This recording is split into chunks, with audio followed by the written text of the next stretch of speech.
Press वार्ता में Bharatiya Janata party के हमारे पूर्व अध्यक्ष, भारतीय जनता पार्टी के वरिष्ठ नेता, भारत सरकार में केंद्रीय मंत्री आदरणीय जेपी नड्डा जी आप लोगों को संबोधित करेंगे।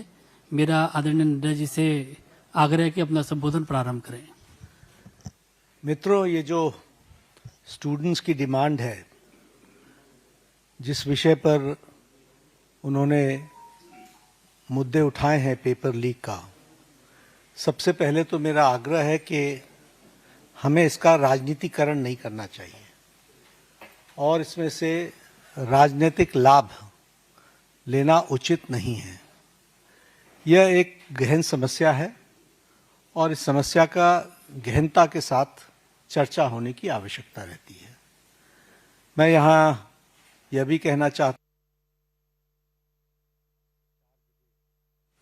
भारत की संसद में विपक्ष के नेता श्रीमान राहुल गांधी जी ने एक प्रस्तुतिकरण दिया और उस प्रस्तुतिकरण में उन्होंने लगभग 150 पेपर लीक के बारे में उन्होंने चर्चा की।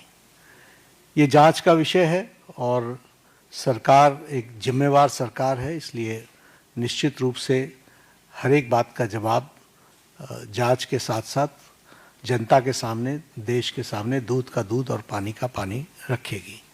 लेकिन मैं ये ज़रूर कहना चाहता हूँ कि जो सरसरी तौर पर मुझे ध्यान में आया है, जो मैंने पेन डाउन किया है, वो आपके साथ मैं ज़रूर चर्चा करूँगा।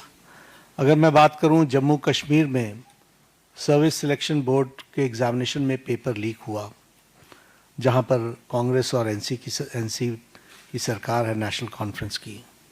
उसी तरीके से Himachal Pradesh school examination board में उसमें पेपर लीक हुआ, जहां कांग्रेस की सरकार है। उसी तरीके से झारखंड में JAC में हिंदी और साइंस के पेपर लीक हुए झारखंड, जहां पर कांग्रेस और झारखंड मुक्ति मोर्चा की सरकार है। तेलंगाना में वहां पर इंटरमीडिएट के लैंग्वेज के पेपर लीक हुआ और वहां पर भी हमको मालूम है कि कांग्रेस और CPI की सपोर्टेड सरकार है। तेलंगाना में SSC में लैंग्वेज के पेपर लीक हुआ और वहाँ भी तेलंगाना में कांग्रेस पार्टी और CPI की सपोर्टेड सरकार है। तमिलनाडु में BEd के कोर्स पेपर में वहाँ पर जिसे हम कहते हैं Tamil Nadu teachers education university board, वहाँ भी पेपर लीक हुआ। वहाँ भी उस समय विपक्ष की सरकार थी। वेस्ट बंगाल में पुलिस कांस्टेबल का रिक्रूटमेंट एग्ज़ाम पेपर लीक हुआ, वहाँ उस समय TMC की सरकार थी। पंजाब में Punjab subordinate service selection board, इसमें ग्रुप B के एग्ज़ामिनेशन में इसमें भी पेपर लीक हुआ और मैल प्रैक्टिसेस भी हुए हैं।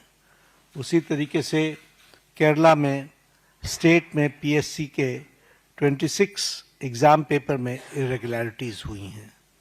कर्नाटक में जहां पर कांग्रेस की सरकार है, वहां भी प्रेपरेटरी बोर्ड एग्ज़ाम में पेपर लीक हुआ, PUC के पेपर में लीक हुआ। तो इस तरीके से मेरे को तो ये कुछ नाम मैंने लिए हैं अभी।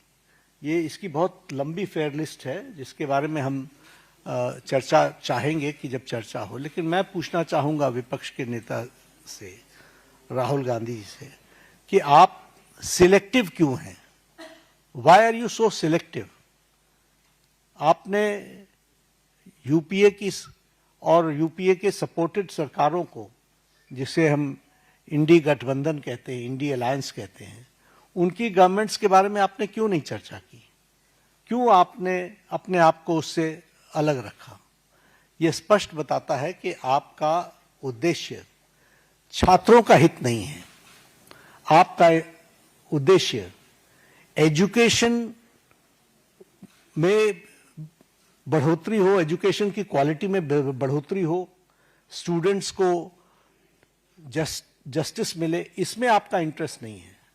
आप स्टूडेंट्स के विषयों को, डिमांड्स को लेकर के आप पॉलिटिकल माइलेज लेना चाहते हैं, राजनीतिक रोटियां सेकना चाहते हैं, जो कि दुर्भाग्यपूर्ण है।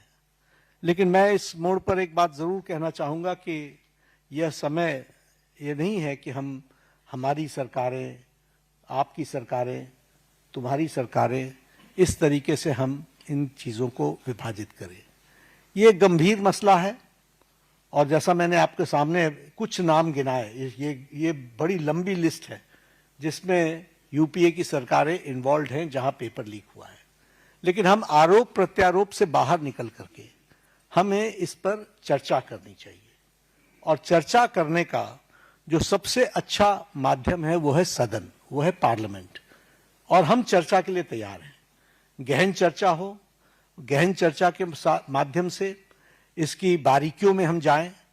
What are the factors which are leading to for paper leak, who are the people involve and how the central government has responded. हमने किस तरीके से, जब हमारे ध्यान में कोई पेपर लीक आया है तो हमने किस तरीके से इसको एड्रेस किया है और बाकी सरकारों को भी किस तरीके से इसमें एड्रेस करना चाहिए। क्या बिंदु है जिसके बारे में हमको गहराई से चिंतन करके उसका कोई रास्ता निकालना चाहिए ताकि हमारे छात्रों के साथ जो करोड़ों में हैं उनके साथ अन्याय ना हो।